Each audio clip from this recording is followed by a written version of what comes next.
Hello, I just want to give you a short little tip on something that has come up that I'm using. First of all, this is an Aleene's Tack It Over and Over. Okay, it's for a repositioning adhesive. And what is going on is I have this detachable sleeve. Glitter, ugh, I'm so sick of the glitter. But the inside of the sleeve is such, and she wanted me to add that rubber grip elastic, and where this is so delicate and pretty, I just didn't want to. So I've ended up, this is half of this one. I did half and half and let it dry. Can you kind of see that shiny a little bit? That's it dry, tack, and it's very tacky and definitely good. I haven't done the other half yet. I'll do that.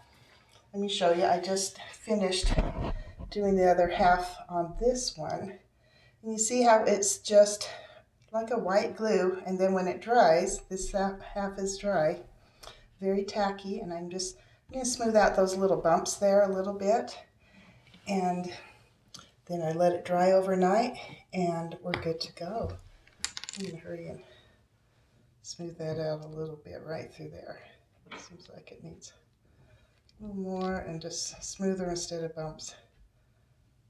Okay, so once again, what I'm using, and I got this from WowWack. I tried finding it in the stores like Hobby Lobby and stuff, and I couldn't find it.